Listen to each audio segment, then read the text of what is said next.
యేసుక్రీస్తు ప్రభు చాలా స్పష్టంగా మొదటి నుంచి కూడా ఒక ప్రకటన చేస్తూ వచ్చారు. ఆయన బోధించినటువంటి ప్రతి సందేశంలో కూడా సారాంశంగా అదే మనకు కనబడుతుంది. అది మత్తయి సువార్త 4వ అధ్యాయము 17వ వచనంలో చాలా స్పష్టంగా ఆ మాట చెప్పబడింది. అప్పటి నుండి యేసుక్రీస్తు ప్రభు ప్రకటింపను ఆరంభించి దేవుని రాజ్యము సమీపించి ఉన్నది కనుక మారు మనసు పొందుడి అన్నటువంటి పిలుపును యేసుక్రీస్తు ప్రభు మొదటి నుంచి ఇవ్వడము మనం చూస్తూ ఉన్నాం. అంటే దీని అర్థం ఆయన ఎక్కడికి వెళ్ళినా సరే దేవుని రాజ్యం సమీపించి ఉన్నది మారు మనసు పొందండి అని చెప్పుకుంటూ తిరిగారని కాదు. అలా చెప్తే ఎవరికి అర్థం కాదు. ఆ పదాల అర్థం కూడా చాలామందికి తెలిసి ఉండకపోవచ్చు. కానీ దాని అర్థం ఏంటి అంటే ఆయన చెప్పినటువంటి ప్రతి సందేశం వెనకాల ఉన్నటువంటి సారాంశం అది. దేవుని రాజ్యం సమీపించి ఉంది, మారు మనసు పొందండి. కాబట్టి ఈ పదాలని మనం అర్థం చేసుకోవాల్సినటువంటి అవసరం ఉంది. సువార్త అంటే ఏంటో, అసలు అది ఎందుకు ప్రకటించాలో తెలుసుకోవడానికి. దేవుని రాజ్యం అనేటటువంటి మాట మనం తీసుకుంటే అసలు దేవుని రాజ్యం అంటే ఏంటి, లేదా మామూలు భాషలో అసలు రాజ్యం అంటే ఏంటి? రాజ్యం అంటే ఒక రాజు పరిపాలించేటటువంటి ఒక రాజు ఉంటాడు, ఆయన చేత పరిపాలించబడేటటువంటి ఆయన ప్రజలు ఉంటారు. అది సాధారణంగా మనకు అర్థమయ్యే నిర్వచనం రాజ్యం గురించి. సో దేవుని రాజ్యం అని దేన్ని అంటాము? దేవుని రాజ్యంలో రాజుగా ఎవరు ఉండాలి, ఎవరు ఉంటారు అంటే దేవుడే రాజుగా ఉంటాడు స్వయంగా. సో దేవుడే స్వయంగా రాజుగా ఉండి పరిపాలించేటటువంటి ఒక రాజ్యంలో తన ప్రజలుగా ఎవరు ఉండగలరు, ఉండడానికి అవసరమైనటువంటి అర్హత ఏంటి, అది తెలియపరచడం కోసం సువార్త ప్రకటించాడు యేసుక్రీస్తు ప్రభు. దేవుని రాజ్యం సమీపించి ఉన్నది అన్నటువంటి మాటలో అర్థం ఏంటంటే దేవుని చేత పరిపాలించబడేటటువంటి రాజ్యంలో మీరు కూడా సభ్యులుగా చేరేటటువంటి అవకాశం మీకు సమీపంగా ఉంది అని చెప్తున్నాడు, మీకు అందుబాటులో ఉంది అని చెప్తున్నాడు. సో అంటే మనం అడగాల్సినటువంటి ప్రశ్నలు ఏంటి అంటే అసలు దేవుని రాజ్యం వెలుపలకి ఎందుకు వెళ్ళారు, చాలామంది వెలుపల ఎందుకున్నారు, వాళ్ళు ఇప్పుడు దేవుని రాజ్యంలో సభ్యులుగా చేరాల్సినటువంటి అవసరం ఎందుకు వచ్చింది అనే ప్రశ్న రావాలి మనకి. దానికి బైబిల్ ఇచ్చే కారణం ఏంటి అని అంటే మన పాపముల చేతను మన అపరాధముల చేతను మనం దేవునికి దూరస్థులమయ్యాం, మనం చచ్చిన స్థితిలో ఉన్నాం. కాబట్టి ఆ పాపం విషయంలో మారు మనసు పొంది దేవునితో సమాధాన పడితే తిరిగి ఆయన రాజ్యంలోనికి, ఆయన రాజ్యం నుండి దూరమైనటువంటి మనం పాపం కారణంగా ఆయన నుండి తెగిపోయినటువంటి సంబంధాన్ని తిరిగి ఆయనతో సమాధాన పడడం ద్వారా పొందుకోవడం ద్వారా మనం ఆయన రాజ్య వారసులం కాగలము. ఆ అవకాశం మీకు సమీపంగా ఉంది. ఎందుకంటే యేసుక్రీస్తు ప్రభు వచ్చింది ఆ అవకాశాన్ని సిద్ధపరచడం కోసమే. అంటే ఆయన అనేకుల కొరకు తన ప్రాణాన్ని క్రయధనంగా పెట్టడం కారణంగా ఇది సుసాధ్యం అవుతుంది. కాబట్టి ఇప్పుడు ఆ అవకాశం మీకు చాలా సమీపంగా ఉంది. కాబట్టి మీరు మారు మనసు పొంది మీ పాపాల విషయంలో మీరు వాటిని ఒప్పుకొని విడిచిపెట్టి దేవుని తట్టుకు తిరగమని ఆ ప్రకటన యేసుక్రీస్తు ప్రభు చేయడం మనం చూస్తూ ఉన్నాం. తర్వాత కాబట్టి ఇక్కడ చాలా స్పష్టంగా మనకి ఈ సువార్త ప్రకటన అనే ఈ పరిచర్య వెనకాల ఉన్నటువంటి ప్రాథమిక ఉద్దేశం అర్థమవుతా ఉంది. దేవుని నుండి దూరమైనటువంటి మానవుల్ని మరలా దేవునితో సంబంధంలోనికి నడిపించడానికి సాధనంగా యేసుక్రీస్తు ప్రభు సువార్తని వాడాడు. అదే పనిని సువార్త ప్రకటన ద్వారా చేయమని సంఘానికి కూడా ఆజ్ఞాపించాడు ఆయన. ఇది సువార్త ప్రకటనలో ఉన్నటువంటి ప్రాథమికమైనటువంటి ఉద్దేశం. అయితే ఇది ఆధ్యాత్మిక కోణంలో దీన్ని మనం అర్థం చేసుకుంటున్నాం. కానీ సువార్తని సమగ్రంగా మనం అర్థం చేసుకుంటే సువార్త కేవలం ఆధ్యాత్మిక కోణంతో మాత్రమే ఆగిపోలేదు, అక్కడికి మాత్రమే పరిమితం అవ్వలేదు. అది మన నైతిక జీవితానికి అలాగే మన సామాజిక జీవితానికి సంబంధించినటువంటి విలువల్ని సూత్రాల్ని మనకు నేర్పించింది. కాబట్టి ఈ సువార్త ప్రకటన ద్వారా ఆధ్యాత్మికంగా ప్రారంభమయ్యేటటువంటి దేవునితో ప్రారంభమయ్యేటటువంటి సంబంధము దేవుని రాజ్య వారసులకు ఉండాల్సినటువంటి స్వభావంలోనికి మనల్ని మార్చేటటువంటి సూత్రాలని విలువల్ని మనకు నేర్పిస్తుంది. నైతికంగా అలాగే ఈ జీవితంలో అంటే ఈ దేవునితో సంబంధం అనేది ఒకవేళ నిత్యత్వానికి సంబంధించినటువంటి విషయం, ఈ జీవితం తర్వాత ఆయనతో మనము కలిగి ఉండేటటువంటి ఒక ఆధిక్యత అని మనం ఒకవేళ అనుకుంటే ఆ ఆధిక్యత పొందినటువంటి వారు ఈ జీవితంలో తమ జీవితాన్ని ఎలా కొనసాగించాలి, ఎలాంటి నైతిక విలువల్ని బట్టి నడుచుకోవాలి, ఎలాంటి సామాజిక జీవితాన్ని కలిగి ఉండాలి అన్నటువంటి నియమాలు కూడా సువార్త నేర్పిస్తుంది. సో ఈ సువార్త ప్రకటన ద్వారా కేవలం ఆధ్యాత్మిక ప్రకటన మాత్రమే కాదు, అది అంటే దేవునితో సమాధాన పడడానికి అది ఇచ్చేటటువంటి ఆధ్యాత్మిక ప్రకటనతో మాత్రమే పరిమితం అవ్వలేదు. కానీ మన జీవితానికి సంబంధించినటువంటి ప్రతి రంగాన్ని ప్రభావితం చేసే విధంగా ఉంది అది. అందుకే సువార్త ప్రకటించినప్పుడు అపోస్తలులు వెళ్ళి చాలా స్థలాలకి వెళ్ళి సువార్త ప్రకటించినప్పుడు సువార్త విషయంలో చాలామంది అభ్యంతరపడడానికి కారణం ఏంటి అని అంటే ఇది లోకాన్ని తలక్రిందులు చేసేటటువంటి ఒక సందేశంగా చూశారు వాళ్ళు. ఎందుకంటే అప్పుడున్నటువంటి సంస్కృతుల్లో ఉన్నటువంటి అనాగరికత లేకపోతే అరాచకత్వం లేకపోతే అనైతికమైనటువంటి ప్రాక్టీసెస్ ఏవైతే ఉన్నాయో అవన్నిటినీ వ్యతిరేకించే విధంగా ఉంది సువార్త నేర్పించేటటువంటి విలువలు. సో ఈ ప్రతి సంస్కృతిలోనూ అలాంటి అనైతికత వల్ల ప్రయోజనం పొందేటటువంటి ఒక వర్గం వారు ఉంటారు. సో వారి సామ్రాజ్యాన్ని కూలద్రోసేటటువంటి కొత్త సువార్తని వాళ్ళు విన్నప్పుడు అది వాళ్ళకు ఒక పెద్ద థ్రెట్ లాగా కనబడుతుంది అనమాట. అందుకే సువార్తకు వ్యతిరేకంగా అభ్యంతరం తెలియజేస్తారు, సువార్తకు వ్యతిరేకంగా పోరాడేటటువంటి ప్రయత్నం చేస్తారు. ఓకే, సో కాబట్టి సువార్త అనేది ఆధ్యాత్మికంగా, నైతికంగా, సామాజికంగా మన జీవితాలని సరిచేసేటటువంటి దేవుని సందేశం, దేవుడే స్వయంగా మనకి ఇచ్చినటువంటి సందేశం. దాన్ని ఎందుకు ప్రకటించాలి అని అంటే స్వతసిద్ధంగా ఎవరికీ అది తెలియదు. దేవుడే బయలుపరిస్తే తప్ప ఆయనకు సంబంధించినటువంటి విషయాలు ఎవరూ తెలుసుకోలేరు. అయితే దేవుడు మనకు బయలుపరిచినటువంటి నైతికతను, ఆధ్యాత్మికతను మనకు నేర్పించడం కోసం దేవుడే సిద్ధపరిచినటువంటి సాధనం సువార్త. అయితే సువార్థీకరణ చేయడానికి అవసరమైనటువంటి సాధనాలు, అంటే సువార్త ప్రకటించేటటువంటి వ్యక్తులు ఎవరైతే ఉన్నారో వారిని కూడా దేవుడే నమ్మకంగా సిద్ధపరిచి పంపిస్తాడు అని బైబిల్ చెప్తా ఉంది. అందుకే గత 2000 సంవత్సరాలుగా కూడా సువార్తకు వ్యతిరేకంగా జరిగినంత పోరాటం ఇంకే భావజాలానికి వ్యతిరేకంగా జరిగి ఉండకపోవచ్చు. అయినప్పటికీ అన్నీ నష్టపోయాయినా సరే, అవసరమైతే ప్రాణాలని కూడా పణంగా పెట్టైనా సరే దాని కొరకు సాక్ష్యం ఇచ్చేటటువంటి వారు ప్రతి తరంలోనూ ఉన్నారు. ఎప్పుడు సువార్తను ప్రకటించేటటువంటి స్వరం సమసిపోలేదు, ఇంకా అది బలంగా వినబడుతూనే ఉంది ప్రతి చోట కూడా. దానికి కారణం ఏంటి అంటే దాన్ని ఎవరైతే ప్రారంభించారో, ఈ పరిచర్యను ఎవరైతే ప్రారంభించారో ఆ దేవుడు నమ్మకస్తుడు. నేను అంతం వరకు మీకు తోడుగా ఉన్నానని చెప్పాడు. అంతం వరకు కూడా ఈ సంఘం అలాగే నిలిచి ఉంటుంది, ఈ సువార్త ప్రకటన కూడా చేయబడుతుందని ఆయన చెప్పాడు. కాబట్టి అంతం వచ్చేంత వరకు కూడా ఈ సువార్త పరిచర్య ప్రారంభించినటువంటి వాడు ఆ సత్యాన్ని అందరూ గ్రహించే విధంగా అందరికీ అందజేసేటటువంటి క్రమంలో ఈ సువార్త పరిచర్యను కొనసాగిస్తున్నాడని వాక్యంలో అర్థం చేసుకుంటాం. యుగ సమాప్తి వరకు రైట్. అయితే బీబు గారు చెప్పిన మాటలను బట్టి ఆధ్యాత్మికత సంబంధించిందే కాదు కానీ నైతికత, సామాజికత, ఈ విషయాలన్నిటికీ సంబంధించి. అయితే లూకాసు వార్త మనం 4వ అధ్యాయం 18వ వచనంలో ప్రవక్త అయిన యెషయా గ్రంథంలో ప్రవచనం మాట్లాడుతూ యేసుక్రీస్తు ప్రభువారు, ప్రభు ఆత్మ నా మీద ఉన్నది, బీదలకు సువార్త ప్రకటించుటకై ఆయన నన్ను అభిషేకించెను, చెరలోనున్న వారికి విడుదలను, గ్రుడ్డి వారికి చూపును కలుగునని ప్రకటించుటకును, నలిగిన వారిని విడిపించుటకును, ప్రభువు హితవత్సరం ప్రకటించుటకును ఆయన నన్ను పంపి ఉన్నాడని అక్కడ మనం చాలా స్పష్టంగా చూస్తూ ఉన్నాం. మరి బీదలకు సువార్త, ఈ విషయాన్ని మనం ఎలా అర్థం చేసుకోవాలి? తర్వాత స్వస్థత గురించి కూడా మనం ఇక్కడ చూస్తూ ఉన్నాం కదా, శారీరక స్వస్థత. సో ఈ వచనాన్ని మనం ఎట్లా అర్థం చేసుకోవాలి సువార్థికులుగా? రైట్. మీరు చదివిన వాక్య భాగము యెషయా గ్రంథం 61 నుంచి తీసుకున్నారు. యెషయా గ్రంథం 61వ అధ్యాయంలో ప్రభువుకు యెహోవా ఆత్మ నా మీదకి వచ్చి ఉన్నది అన్నటువంటి మాట 61 నుంచి మొదటి వచనం నుంచి నేను చదువుతున్నాను చూడండి.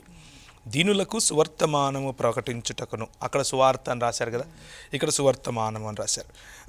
అంటే ఇక్కడ నుంచి ఇది ఆదిమ హిబ్రూ అయితే అది ఆదిమ అరమాయిక్ నుంచి తీసుకుని చేసినటువంటి తర్జుమా, గ్రీకులు చేసినటువంటి తర్జుమా.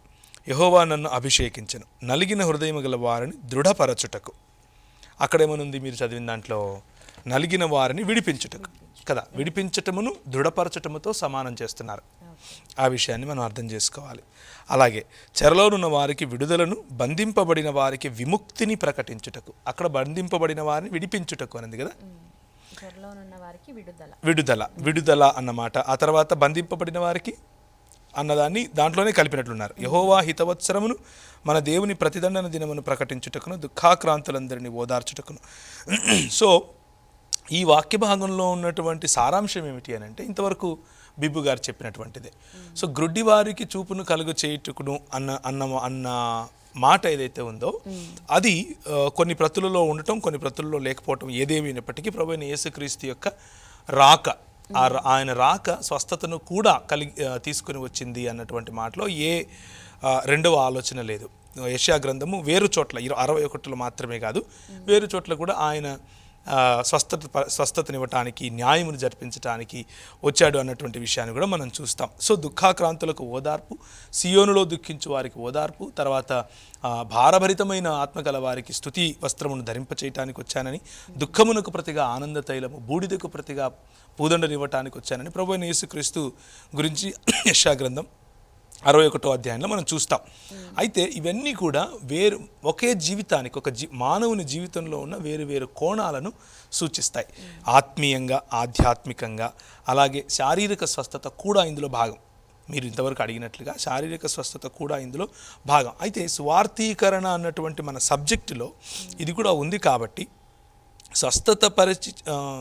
స్వస్థతశాలలు లేకపోతే సువార్త స్వస్థత మహాసభలు అనేటటువంటి కోణంలో దీన్ని తీసుకొని వెళ్తే సబ్జెక్ట్ వేరే రకంగా వెళ్ళిపోతుంది. కాబట్టి సామాన్యంగా మనం అర్థం చేసుకోవటానికి కొన్ని విషయాలు మాత్రం చెప్తాను.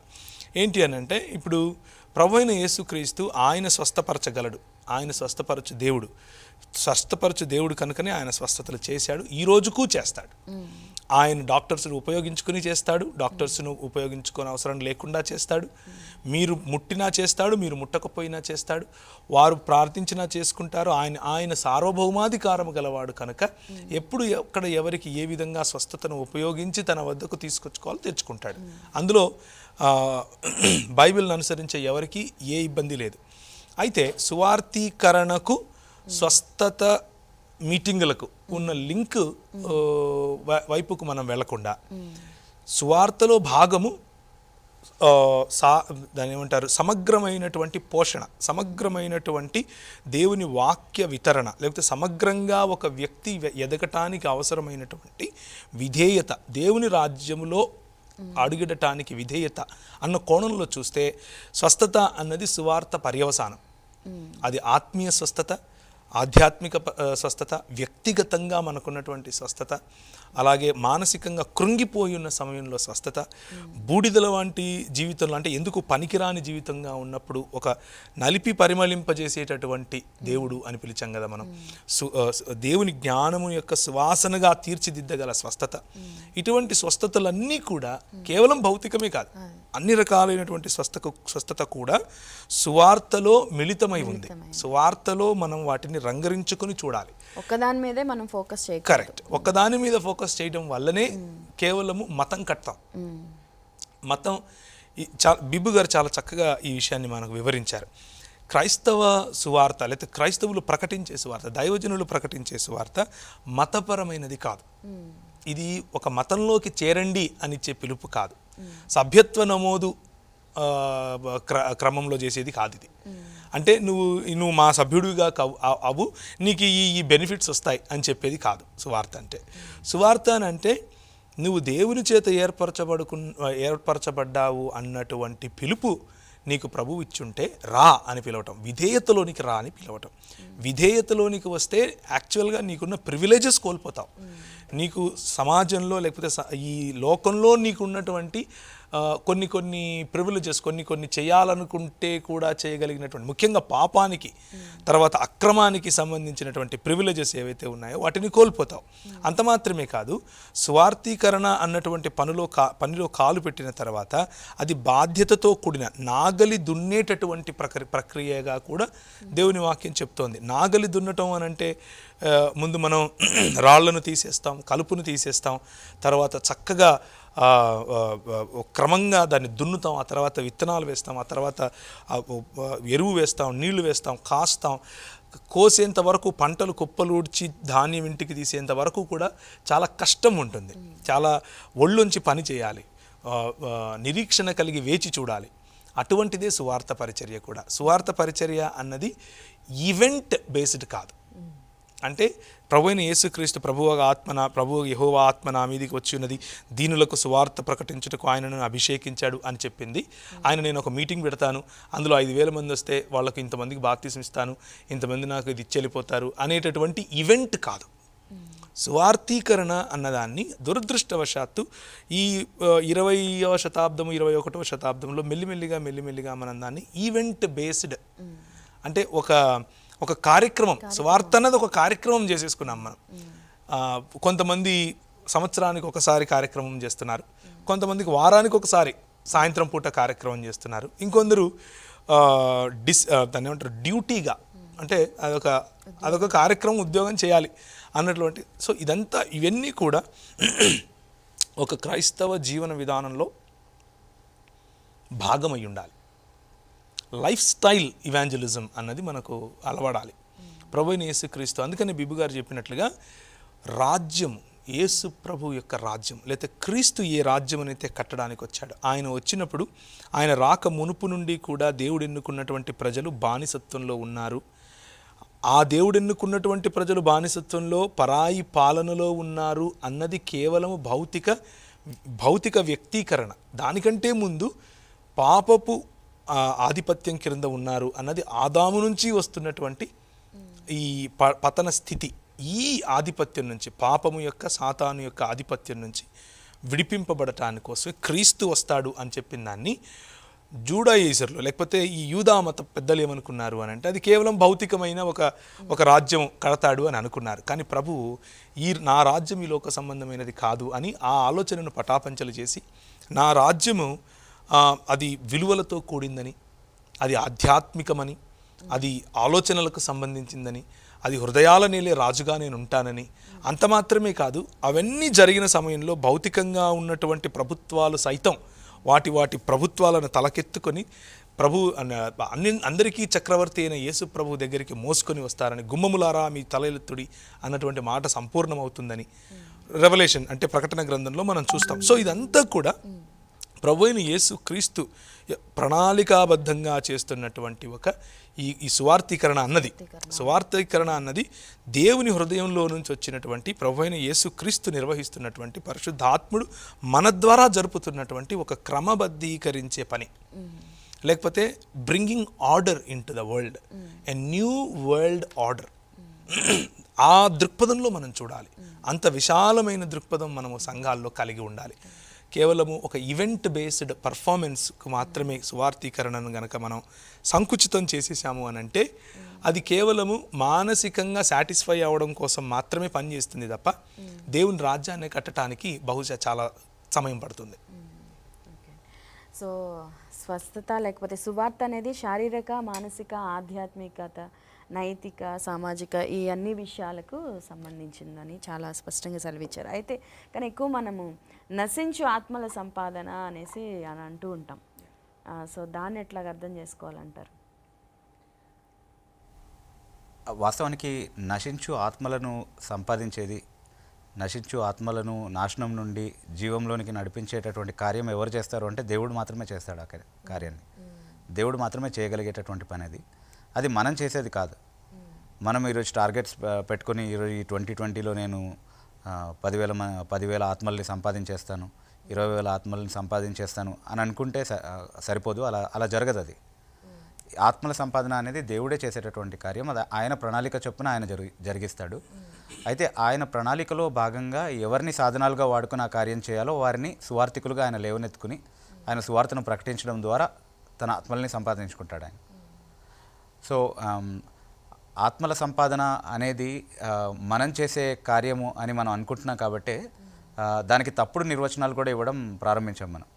చాలాసార్లు ఏమవుతుంది అంటే నా సంఘానికి చాలామంది సభ్యులు వస్తున్నారు కాబట్టి వాళ్ళందరినీ కూడా నేను దేవుని రాజ్యం కొరకు సంపాదించేసుకున్నాను అని అనుకుంటారు. యాక్చువల్గా నా సంఘంలో సభ్యులుగా అవటము యేసుక్రీస్తు ప్రభు దగ్గరికి రావటం కాదు. యేసుక్రీస్తు ప్రభు దగ్గరికి వచ్చిన వాళ్ళు సంఘంలో సభ్యులు అవుతారు, కానీ సంఘంలో సభ్యులైన వారందరూ కూడా యేసుక్రీస్తు ప్రభు దగ్గరికి వచ్చినట్టు కాదు. సో యేసుక్రీస్తు ప్రభువు దగ్గరికి ఒక వ్యక్తిని నిజంగా ఆకర్షించేటటువంటి కృప దేవుని వద్ద నుండి వస్తుంది. అయితే అది సువార్త ప్రకటన ద్వారా వస్తుంది కాబట్టి దానికి సాధనాలుగా దేవుడు మనల్ని వాడుకుంటాడు. సో ఎవరిని నేను నాశనం నుండి రక్షిస్తున్నాను, నేను ఆత్మల్ని సంపాదించేస్తున్నాను అని ఎవరు అనుకోవడానికి వీల్లేదండి. సో సువార్త ప్రకటించేటప్పుడు ఆత్మల్ని సంపాదించాలనే దృక్పథంతో అలాంటి మంచి ఉద్దేశంతో మనం చేస్తాము. అయినప్పటికీ అది చేసే సామర్థ్యం మన దగ్గర ఉండదు. రక్షించే సామర్థ్యం సువార్తలోనే ఉంటుంది, ఆ సువార్త శక్తిలోనే ఉంటుంది.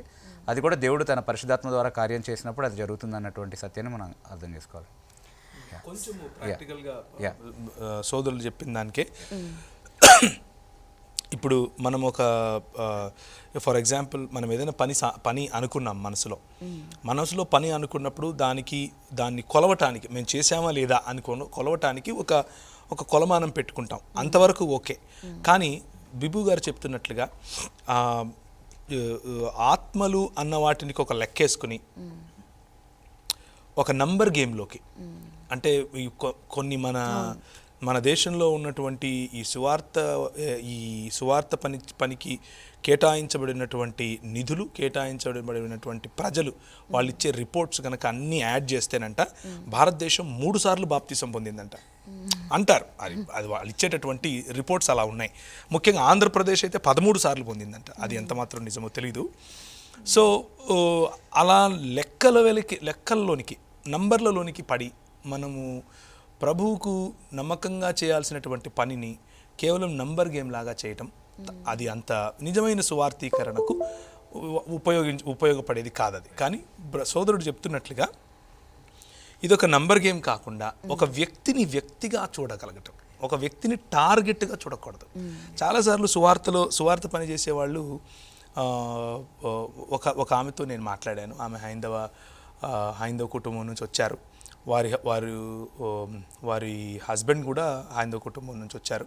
విజయవాడ ప్రాంతానికి చెందిన వాళ్ళు వంగవీటి మోహన్ రంగా గారి అనుచరులు. ఒకానొక సమయంలో వారితో నేను మాట్లాడుతున్న సమయంలో ఆయన అన్నారు, బ్రదర్, నేను ప్రభువుని నమ్ముకోక ముందు ఫలానా అంటే కొన్ని పేర్లు చెప్పారు నాకు. ఈ ఫలానా వారు మాకు ఉదయం నుంచి సాయంత్రం వరకు మాతోనే గడిపేవారు, అసలు మమ్మల్ని చాలా ఎంకరేజ్ చేశారు. ఒక్కసారి మేము బాప్తిసం తీసుకున్న తర్వాత మాకు కనపడమే మానేశారు అన్నాడు. అంటే కారణం ఏంటి అని అంటే, ఇక్కడ పని అయిపోయింది కదా, నాది ఇంకోటి పట్టుకుంటాను అని. అది అంటే ఆ సువార్త పని చేసిన వ్యక్తిలో ఆ భావన ఉందో లేదో, కానీ ఎవరైతే గమనించారో దాన్ని, ఎవరైతే దానికి నేను ఇలా మోసపోయానని అనుకుంటున్నారో వారి మనసులో ఉన్న భావన నాకు చెప్పారు. సో అలా ప్రజలు చూస్తున్నారు అని అంటే మనము సువార్త పరిచర్య చేసే దాంట్లో ఒక టార్గెట్ పెట్టుకుని, లేకపోతే నేను ఇక్కడ ఈ వ్యక్తిని ఏదో ఒక రకంగా కన్విన్స్ చేసి తీసుకొని రావాలి, ఇది అయిపోయిన తర్వాత నెక్స్ట్ టార్గెట్కి వెళ్ళిపోతాను అన్నటువంటి ఒక మార్కెటింగ్ టెక్నిక్ లాగా చేసేటటువంటి సువార్త ప్రభు మనల్ని చేయమని ఏనాడు చెప్పలేదు. అది మన పని కాదు, అది బిబు గారు చెప్పేది. మన భాషా ప్రభావం వల్ల, మన క్యారిస్మా వల్ల, మనకున్నటువంటి ఇన్ఫ్లుయెన్స్ కారణంగా, మన కులం వల్ల, మన కుల ప్రాబల్యం కొంతమందికి ఉంటుంది, ప్రాంత ప్రాబల్యం ఉంటుంది, కొంతమంది దాన్ని ఏమంటారు, మీ వ్యక్తిగత మార్పుకు గల కారణానికి సంబంధించినటువంటి టెస్టిమనీ చెప్పండి అని అంటే దాన్ని మ్యానుఫ్యాక్చరింగ్ చేస్తారు. అంటే స్టెప్ బై స్టెప్ సుమోలు ఎగురుతాయి, కత్తులు వస్తాయి, ఏమేమో వచ్చేస్తాయి. సో అటువంటి కథలు, తర్వాత కట్టుకథలు, తర్వాత అవతలి వారిని ప్రభావితం చేసేటటువంటి వ్యక్తిగతమైన ప్రజెంటేషన్ కారణంగా వచ్చిన రిజల్ట్ ఏదైతే ఉంటుందో, ఆ వ్యక్తి మనకు లేకపోతే మనము కావాలనుకున్నటువంటి గుంపులో భాగస్వామి అవుతాడేమో కొన్ని రోజులు, కానీ దేవుని రాజ్యానికి సంబంధించిన వాడు కాడు. దేవుని రాజ్యానికి సంబంధించిన వారు ఎవరు అనంటే ప్రభువుతో ప్రేమలో పడాలి, ప్రభు రాజ్యం పట్ల నిబద్ధత, ప్రభు పిలుపు పట్ల అంకిత భావం, ఈ గుణ లక్షణాలు మనిషిలో వచ్చేట్లుగా నడిపించేవాడు నడిపించటాన్ని. అందుకనే సువార్థీకరణను ఇవాంజలిజం లేకపోతే సువార్థీకరణ అన్నటువంటి మాట కంటే కూడా, లేకపోతే ప్రజలను మార్చటం అన్నటువంటి మాట కంటే కూడా బైబిల్లో వాడిన పదం ఏమిటి అని అంటే శిష్యత్వములోనికి నడిపించడం అన్నటువంటి పదం వాడారు. అంటే టు మేక్ దెమ్ డిసైపుల్స్ అన్నటువంటి మాట వాడారు, శిష్యులనుగా చేయటం. మన పిలుపు కేవలము ఏదో ఒక రకంగా అవతలవాడికి యేసు ప్రభు గురించి చెప్పేసేయాలి. బస్సు ఎక్కాను, బస్సు సీట్లో ఒకడు ఉన్నాడు, వాడికి సువార్త చెప్పాలి, దిగాలి బస్సు. ఇలాంటి అంటే కొత్తగా ప్రభువుని నమ్ముకున్నప్పుడు ఒక విస్ఫోటనం లాగా ఉంటుంది ఈ ఆలోచన. లోపల పర్వతాలు పగిలిపోతూ ఉంటాయి, చెప్పాలి, అందరికీ చెప్పాలి. నేను అలాగే ఉండేవాడిని ప్రభువుని తెలుసుకున్న కొత్తలో. అది ఆ ప్యాషన్, ఆ రగిలిపోయేటటువంటి ఆ అగ్ని అన్నది మంచిదే, నేను కాదనను. కానీ అక్కడితో ఆగిపోతే అక్కడితో ఆగిపోతే ఎక్కువ నాళ్ళు, ఎక్కువ రోజులు, ఎక్కువ కాలం విశాలమైనటువంటి ఆలోచన, విశాలమైనటువంటి దర్శనం అన్నది పుట్టదు. అక్కడితో ఆగిపోతాం. కాబట్టి చూసేటటువంటి ప్రేక్షకులకు కూడా నేను ఇచ్చేటటువంటి లేకపోతే నేను నేర్చుకున్నటువంటి ఒకానొక విషయం ఏమిటి అని అంటే, కేవలము యేసు ప్రభు నీ కోసం వచ్చాడు, చనిపోయాడు, తిరిగి లేచాడు, నువ్వు నమ్ముకుంటే పరలోకం పోతావు అని చెప్పి బస్సు దిగిపోవడం మాత్రం సువార్త అని అనుకుంటే మనం చాలా తప్పు చేస్తున్నట్లే. మనం అంతటితో ఆగిపోతే మనం చాలా తప్పు చేస్తున్నట్లే. మనం ఒక వ్యక్తిని టార్గెట్గా ఎంచుకుని, ఈ వ్యక్తికి నేను చెప్పేశాను, నేను చేతులు కడిగేసుకున్నాను, వాడు ఎటుపోయినా నాకు సంబంధం లేదు, నేను విత్తనం నాటేశాను, అది ఎప్పుడో ఒకసారి వచ్చేస్తుందిలే, ఇట్లాంటి కూడా కొంతమంది చెప్తూ ఉంటారు. నువ్వు విత్తనం నాటేసాయి, ఎప్పుడో అది అవుతుందిలే, నీకు సంబంధం లేదులే అని. అది ఆ మాటలో కొంచెం నిజమున్నా దాని అర్థం కనిపించినోడందరికీ నువ్వు ఇలా చేసేసి వెళ్ళిపో అని కాదు దాని అర్థం. దాని అర్థం ఏమిటి అని అంటే ప్రార్థనాపూర్వకంగా ఒకవేళ 2020లో సువార్థీకరణ అన్నది ప్రార్థనాపూర్వకంగా ఒక 4-5 మందిని 10 మందిని నీకు తెలిసిన వాళ్ళను తెలియని వాళ్ళను నువ్వు ఎన్నుకున్నటువంటి వాళ్ళను ప్రభు దగ్గర ప్రార్థన చేసి ప్రార్థనాపూర్వకంగా వారితో మంచి సంబంధం, మంచి హాస్పిటాలిటీ, అంటే వారికి గృహ నిర్వాహకత్వం అంటే దాన్ని ఏమంటారు, స్టీవర్డ్షిప్, వారికి ఉపయోగపడేటటువంటి నీ జీవితం ద్వారా, నీ లైఫ్ స్టైల్ ద్వారా, నువ్వు ఇచ్చేటటువంటి ఆతిథ్యం ద్వారా, నువ్వు చెప్పే మంచి మాటల ద్వారా, వాళ్ళు కష్టంలో ఉన్నప్పుడు వాళ్ళతో నడవటం ద్వారా, సుఖంలో ఉన్నప్పుడు లేకపోతే సంతోషంలో ఉన్నప్పుడు వారి సంతోషం పంచుకోవటం ద్వారా, ఇలా చాలా అవకాశాలు ఉంటాయి. సంబంధాలను తిరిగి సమాజంలో ఒక న్యాయాన్ని, కనికరాన్ని చూపించే విధంగా గనక మనం అడుగులు వేస్తూ వెళితే ఈ కరపత్రాలు, ఫలానా ఈవెంట్స్, తర్వాత ఇవన్నీ కూడా సెకండ్ గ్రేడ్ అయిపోతాయి. నాణ్యమైనటువంటి ప్రజలు మనకు ప్రభువు వద్దకు వస్తారు, నాణ్యంగా నాయకులై నిలబడతారు. ఓకే అండి, థ్యాంక్ యూ. సరే, ఫస్ట్ కాలర్తో మాట్లాడదాం. Hello hello, praise the lord అండి. హలో హలో బ్రదర్, మీ పేరు, మీరు ఎక్కడి నుంచి కాల్ చేస్తున్నారు చెప్పండి. మేడం, ఇప్పుడున్నటువంటి పరిస్థితుల్లో ఎక్కడ పడ్డా స్వస్థత సభలో అని పెడుతున్నారు కదా. చెప్పండి బ్రదర్. హలో చెప్పండి, వినపడుతోంది. స్వస్థత సభలని జరిగిస్తున్నారు కదా మేడం. అలాగనే కుటుంబ ప్రార్థనలో కూడా సేవకులు కొంతమంది కొబ్బరి నూనె ప్యాకెట్లు అమ్మటం, కచ్చీపులు అమ్మటం, కొందరేమో పరలోకంలో నాకు రూమ్ ఇచ్చేవాడు దేవుడు, రూమ్ నెంబర్ కూడా ఇచ్చారని చెప్పేసి పేపర్లు ప్రింట్ వేయించి అమ్ముతున్నారు మేడం. ఓకే అండి, ఇది ఎంతవరకు కరెక్ట్ అని ప్రవీణ్ గారితో అడుగుదామని చేసింది. ఓకే అండి, ప్రవీణ్ గారు.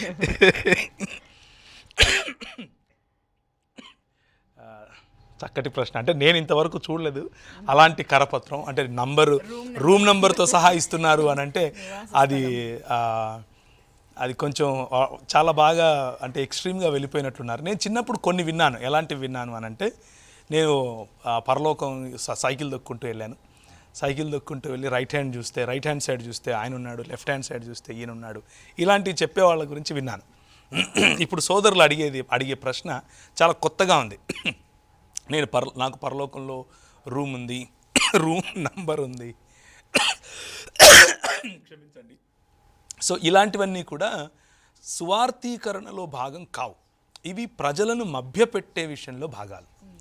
మన సొంత జ్ఞానం ద్వారా, మన సొంత తెలివి ద్వారా, మనము చేసేటటువంటి మోసము ద్వారా ప్రజలు ప్రభువుని తెలుసుకుంటారులే అని అనుకుంటే అది మూర్ఖత్వం అవుతుంది. దానివల్ల ఎవ్వరూ మారరు, దానివల్ల ఎవరు శిష్యులు అవరు. దానివల్ల మహా అయితే మీరు గొప్పవారు అవుతారు, ఎవరైతే చెప్తున్నారో ఆ మాట. అంతే, మహా అయితే ఆయన కొంచెం గొప్పోడవుతాడు తప్ప,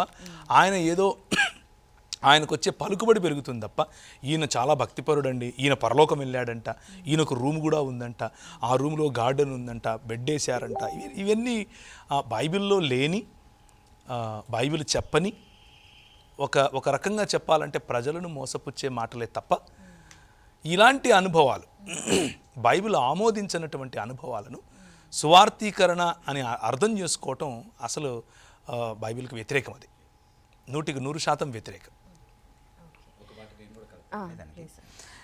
యేసుక్రీస్తు ప్రభువు ఈ లోకంలో పరిచర్య చేస్తున్నటువంటి సమయంలో ఆయన స్వస్థతలు చేశారు. ఎలా స్వస్థతలు చేశారు అంటే, ఆయన దగ్గరకు వచ్చిన ప్రతి ఒక్కరిని ఆయన స్వస్థపరిచారు. ఆయన దగ్గరకు వచ్చి స్వస్థత పొందకుండా తిరిగి వెళ్ళిపోయిన వాళ్ళు ఎవరూ లేరు. అయితే అపొస్తలులు కూడా అలాగే పరిచర్య చేశారు. యేసుక్రీస్తు ప్రభు వెళ్ళిపోయిన తర్వాత పెంతెకొస్తు దినాన వారు ఆత్మను పొందిన తర్వాత వారు కూడా అదే తరహాలో పరిచర్య చేసినట్టుగా మనం చూస్తున్నాం అపొస్తలుల కార్యంలో. అయితే యేసుక్రీస్తు ప్రభు కానీ తన శిష్యులు కానీ ఎప్పుడైనా సరే స్వస్థతలు పొందడానికి మా దగ్గరికి రండి అని ఎప్పుడూ ఎవరికి పిలుపు ఇవ్వలేదు. అలాంటి ఆహ్వానాలు ఎప్పుడు చూడం మనం సువార్తల్లో ఎక్కడ కూడా. స్వస్థతలు లేకపోతే మీకున్నటువంటి తాత్కాలిక అవసరతలు తీర్చుకోవడానికి మేము మీకు సహాయపడతాం కాబట్టి మా దగ్గరికి రండి అన్నటువంటి క్యాంపెయినింగ్ ఎప్పుడు చేసుకోలేదు వాళ్ళు. ఎందుకనంటే వాళ్ళ ఫోకస్ ఏంటో వాళ్ళకి తెలుసు. దేవుని రాజ్యంలో ఇతరులను సభ్యులుగా చేయడమే సువార్త యొక్క ప్రాథమిక ఉద్దేశం ఎప్పుడు కూడా. ప్రజల్ని మారు మనసులోనికి నడిపించడం, ప్రజల్ని దేవుని బిడ్డలుగా చేయటం, అందులో వారు కొనసాగేటట్టుగా చేయటం, అది నేర్పించేటటువంటి విలువలకి వారి జీవితాలని వారు అప్పగించుకునేలా చేయటం, అది వారి ఫోకస్ ఎప్పుడు కూడా. కాబట్టి ఎప్పుడు కూడా ఒకవేళ ఎవరైనా పొరపాటున వేరే ఉద్దేశాలతో వచ్చినా సరే ఆ ఉద్దేశాలని వారు బహిర్గతం చేసి మీరు తప్పుడు ఉద్దేశాలతో వస్తున్నారని ఓపెన్గానే చెప్పేవాళ్ళు, వారికి గద్దించి చెప్పేవాళ్ళు అనమాట. సో ఈరోజు సువార్త పరిచర్య చేస్తున్నామని చెప్పుకుంటూ అసలు సువార్త తప్ప మిగతా అన్నీ చెప్తారు అందులో. వాళ్ళు క్యాంపెయినింగ్ చేసే విధానం యేసుక్రీస్తు ప్రభు చేసినటువంటి విధానానికి చాలా భిన్నంగా ఉంది. స్వస్థతల కోసమే రమ్మని పిలుస్తారు. సో ఇది వాక్యానుసారమా, ఇది ఎంతవరకు కరెక్ట్ అని అడిగారు కాలర్, అడిగిన బ్రదర్ అడిగారు. వాస్తవానికి ఇది ఎంత మాత్రమూ కరెక్ట్ కాదండి. మనం ఎప్పుడు కూడా జ్ఞాపకం ఉంచుకోవాల్సిన ఒక సింపుల్ ప్రిన్సిపల్ ఏంటి అని అంటే, ఎవరైనా ఎవరు చేసినా సరే, ఏం చేసినా సరే, వారు చెప్తున్నటువంటి మాటల్లో వాక్యాధారం ఉందా, వారు చేస్తున్నటువంటి విధానంలో వాక్యాధారం ఉందా, వాక్యాన్ని ఆధారం చేసుకుని వాళ్ళు చేస్తున్నారా అన్నది మనం ఎప్పుడు కూడా పరిశీలిస్తే ఐ థింక్ చాలా పొరపాట్లు మనం చేయకుండా, అంటే ఇలాంటి వారితో సహకరించకుండా మనం జాగ్రత్త పడే అవకాశం ఉంటుంది. అసలు ఇలాంటి వారితో సహకరించొద్దండి. ఎందుకంటే ఇప్పుడు ఇందాక మనం చెప్పుకున్నాం 2019లో ఉన్నటువంటి ఛాలెంజెస్ గురించి మాట్లాడారు ఓపెనింగ్ స్టేట్మెంట్లో బ్రదర్. సో వాస్తవానికి మనకున్నటువంటి నిజమైనటువంటి సవాళ్ళలో ఒక ముఖ్యమైనటువంటి కోణం ఏంటంటే అంతర్గతంగా మనకున్నటువంటి ఈ సవాళ్ళే. అంటే సువార్తను నీరుగార్చేటటువంటి పరిచర్యలు, సోకాల్డ్ పరిచర్యలు చాలామంది చేస్తూ ఉన్నారు. దాని ద్వారా దేవుని నామానికి అవమానం రావడమే తప్ప నిజానికి దేవుణ్ణి మహిమపరచడం కానీ, నిజంగా దేవుని ఆత్మలు సంపాదించబడడంలో తోడ్పడే సాధనాలుగా కానీ అవి వాడబడట్లేదు అన్నది చాలా స్పష్టంగా తెలుస్తూ ఉంది మనకి. So we must really be cautious not to entertain these people. అసలు వీళ్ళకి ఎలాంటి సహాయాలు కూడా అందించకండి. వాళ్ళకి మీరు చేయగలిగే సహాయం ఒకటే, మీరు చేసేది తప్పు అని వాక్యానుసారంగా వారిని ఒప్పించే ప్రయత్నం చేయండి. కానీ వారికి ఆర్థిక సహాయాలను పంపించకండి, వారితో సహకరించకండి. అలాంటి మీటింగ్స్కి వెళ్ళమని ఎవరిని ప్రోత్సహించకండి.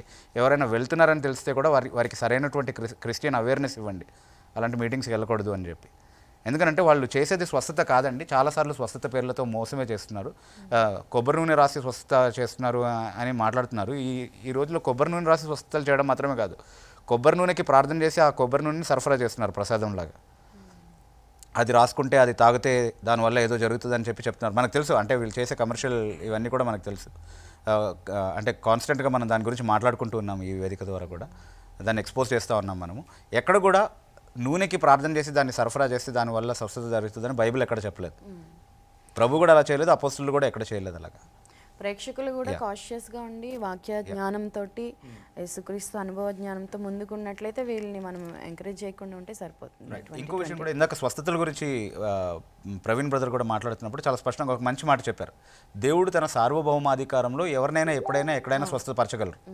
ఒక సాధనాన్ని వాడైనా చేయగలరు, వాడకుండా కూడా చేయగలరు అనే మాట చెప్పారు.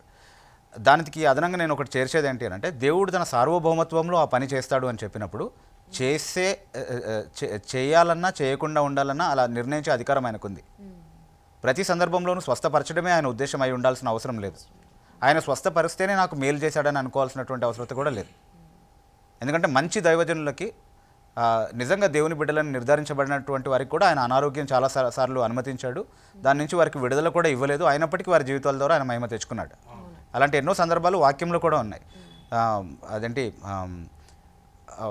అపోస్తుడైన పౌలు, అంతకంటే ముందు మనం అదే సాధారణంగా అందరూ వాడేటటువంటి వాక్య భాగం ఏంటి అంటే, ఆ కుష్టు వ్యాధి కలిగినటువంటి వ్యక్తి వచ్చి ప్రార్థన చేసినప్పుడు నువ్వు శుద్ధుడవు కమ్ము, నాకు ఇష్టమే అని యేసుక్రీస్తు ప్రభు చెప్పినటువంటి మాటని యూనివర్సల్గా తీసుకుంటారు.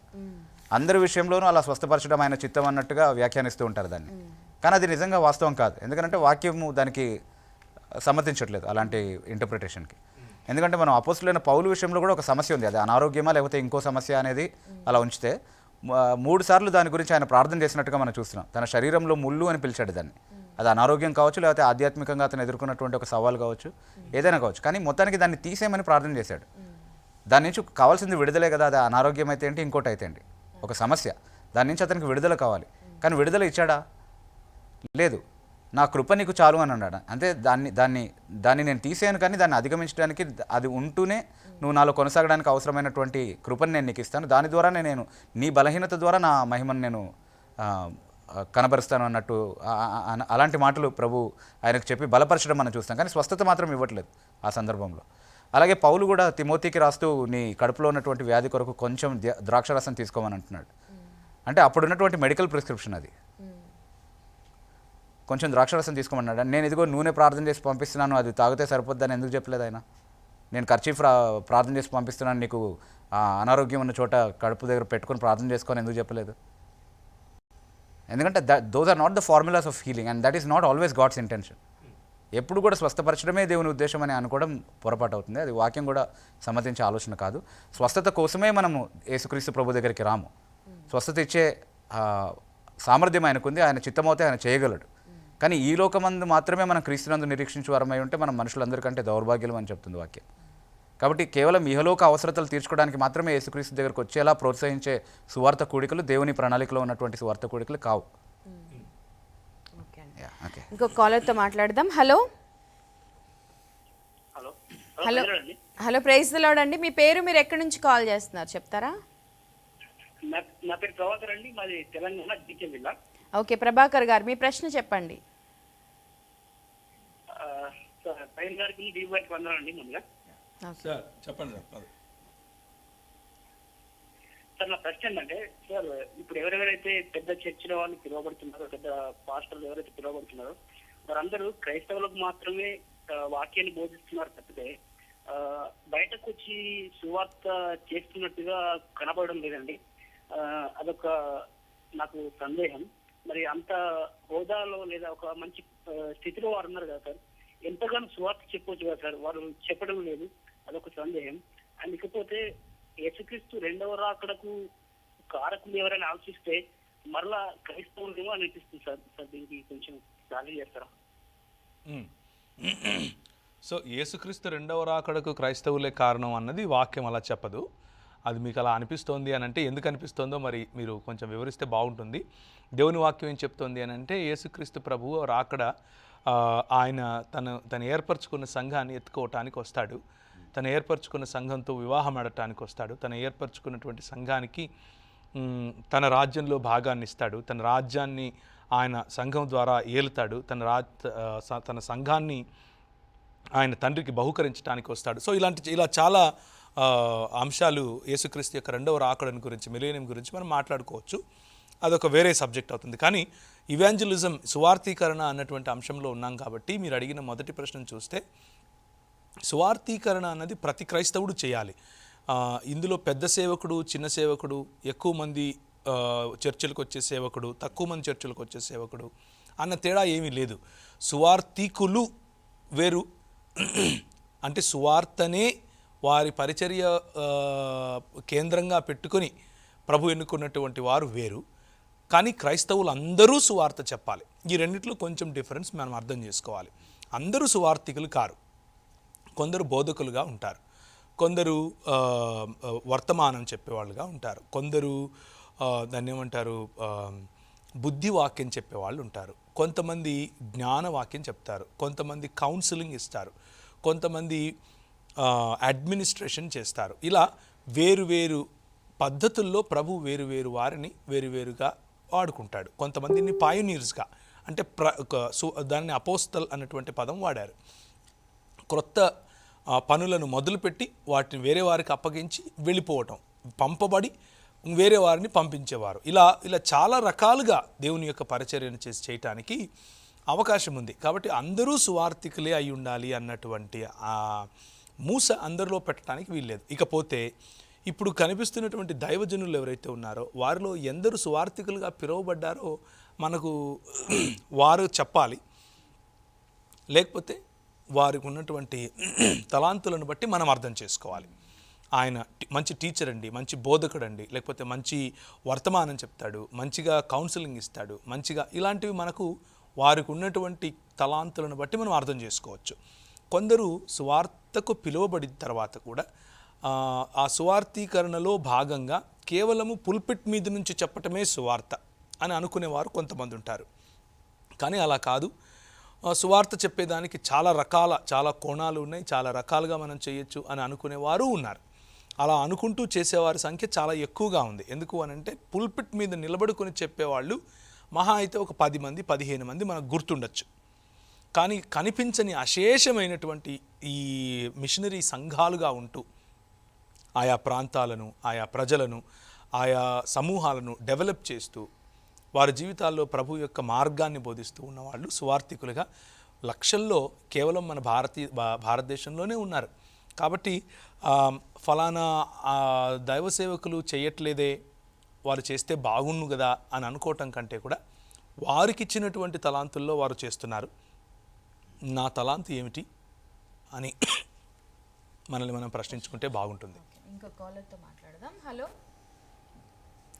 హలో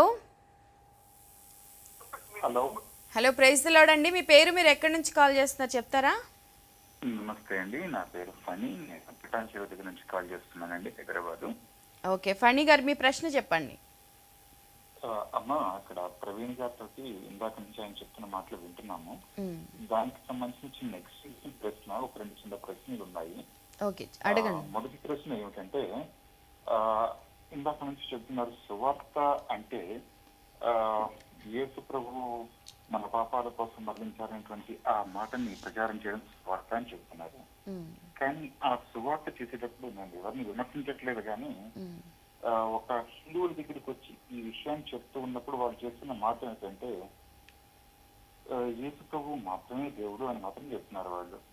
ఇక హిందువులను అవమానిస్తున్నారా లేదా అనే విషయాన్ని పక్కన పెడితే, యేసు ప్రభు మాత్రమే దేవుడు, విగ్రహారాధన చేయడం అనేది పాపము, ఈ 2 మాటలతోటి ఆటోమేటిక్ గా వేరే వ్యక్తుల యొక్క మనోభావాలను దెబ్బతీయడం మొదటి బాధగా ఉన్నట్టయితే, రెండోది వచ్చిన వాళ్ళని ఇక మనం వాళ్ళని ఎవరు కూడా హిందువులు ఎవరు కూడా ఎక్కువ ఏం మాట్లాడట్లేదమ్మా. నా దగ్గరికి మొన్న రోడ్డు మీద వెళ్తూ ఉంటే, పని మీద వెళ్తుంటే రోడ్డు మీద దాటి చిన్న చిన్న పుస్తకాలు తీసుకొచ్చి చేతిలో పెడుతున్నారు.